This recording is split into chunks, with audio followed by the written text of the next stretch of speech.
চট্টগ্রাম ইপিজেডে ভয়াবহ অগ্নিকাণ্ডে দুটি কারখানা ধসে যাওয়ায় বেকার হয়ে পড়েছেন শতাধিক শ্রমিক। কাজ হারিয়ে পরিবার নিয়ে দিশেহারা হয়ে পড়েছেন তারা।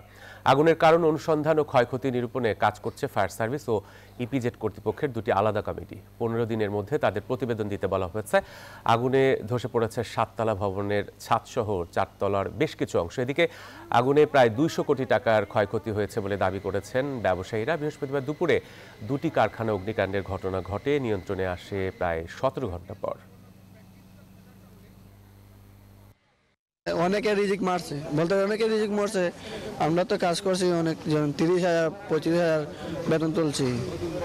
ওভার টাইম হয়েছে 5 ঘন্টা 6 ঘন্টা। চাকরির ব্যবস্থা করতে হবে, যেহেতু আমরা ছেলে এখন অনেক জায়গায় কম নেয়, ছেলে আর কি, মেয়ে বেশিরভাগ চাকরি হয়। একই বিল্ডিংয়ে কয়েকজনের মালামাল রয়েছেন, কয়েকটি প্রতিষ্ঠানের মালামাল রয়েছেন।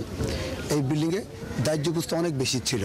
স্বাভাবিকভাবে দাহ্যবস্তু যেহেতু বেশি ছিল এবং মিক্স অকুপেন্সি রয়েছে, সেখানে কয়েকটি প্রতিষ্ঠান রয়েছে, এই কারণেই অগ্নিকাণ্ডের ভয়াবহতা এবং বাতাসের গতিসহ বিভিন্ন কারণে অগ্নিকাণ্ডে বিস্তার লাভ করে। এ বিষয়ে আরো খবর জানবো। এখন আমাদের সঙ্গে যুক্ত হচ্ছেন সহকর্মী নয়ন বড়ুয়া। জয়, বিধ্বস্ত ভবন ও এর আশপাশের এলাকার এখনকার পরিস্থিতি কেমন দেখছেন? ফায়ার সার্ভিস বা সিইপিজেড কর্তৃপক্ষ এখন কি পদক্ষেপ নিচ্ছে?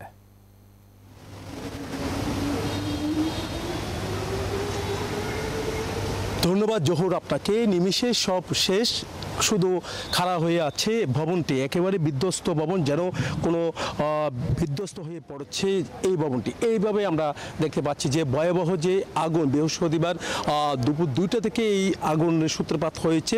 গতকাল সকালের দিকে নিয়ন্ত্রণে এনেছে। এখনও পর্যন্ত তারা যে আগুন নির্বাপনের কাজ কিন্তু তারা করছেন। কিছুক্ষণ পরপর কিন্তু আমরা দেখতে পাচ্ছি ধোঁয়া উঠছে। আমার পাশেই আছেন ফায়ার সার্ভিস, তারা তদন্ত কমিটি গঠন করেছেন। তদন্ত কমিটির তদন্ত তারা শুরু করেছে। ফায়ার সার্ভিসের উপপরিচালক আছেন জসিমউদ্দিন। একটু জানতে চাচ্ছি, তদন্ত কমিটি গঠন করেছেন, কি অবস্থা, আসলে আগুনের সূত্রপাত কোন জায়গা থেকে? তদন্ত কমিটি আমাদের ডিজি মহোদয় করেছেন, 5 সদস্যের কমিটি। এই কমিটি কার্যক্রম শুরু হবে। তবে ডিজি মহোদয় আরেকটা কথা বলেছেন, তিনি বলেছেন যে ইপিজেডের মধ্যে কি পরিমাণ কেমিক্যাল বা কতগুলো ফ্যাক্টরিতে আছে, যে ফায়ার লাইসেন্স বা সেফটি আছে কিনা, এটার জন্য আমরা লোকালি 3 সদস্য একটা কমিটি গঠন করা হবে। আগামীকাল আমরা এই কমিটি কার্যক্রম শুরু হবে 7 কার্য দিবসের মধ্যে। কোন জায়গা, কিভাবে আসলে আগুনের সূত্রপাত হয়েছে? আমরা যে জিনিসটা আপনাদেরকে আগে আপনারা জেনেছেন যে 8তলা ভবনের 8তলা থেকে আগুনের সূত্রপাত, এটা তাদের যারা গার্মেন্টসের মালিক, ফ্যাক্টরির মালিক, তারা বলেছেন। তো এখন এখানের মধ্যে আমরা যে জিনিসটা বারবার দেখেছি যে এখানে ইলেকট্রিক লাইন আর গ্যাসের লাইন ছিল। এখানে যদি মেশিনারি কাজ করে, তো মেশিনারি কাজ থেকে সেখান থেকে বা ইলেকট্রিক শর্ট সার্কিট কোথার থেকে হয়েছে এখনও আমরা নির্ণয় করতে পারিনি। তদন্ত কমিটি কাজ শুরু করার পরে এইসব বিষয়গুলো, সেফটি প্ল্যান, কার্যকরী সনদ, ফায়ার, এগুলো নিয়ে কার্যকরী সনদ ইত্যাদি নিয়ে আমাদের কাজগুলো হবে, এবং তখন আমরা জানতে পারবো যে এখানে কি পরিমাণ ক্ষয়ক্ষতি হয়েছে, আগুনের কারণটা কি ইত্যাদি। নির্বাপন আমরা শেষ করে দিয়েছি, তবে আমাদের একটা ইউনিট সবসময় এখানে অবস্থান করবে। অনেক ধন্যবাদ। এই ছিল আমার এখানকার সর্বশেষ। ফিরে যাচ্ছে স্টুডিওতে জহুরের কাছে। বান্ডেল থাকলে প্রতি সেনমানিতে টাকা বাঁচবে।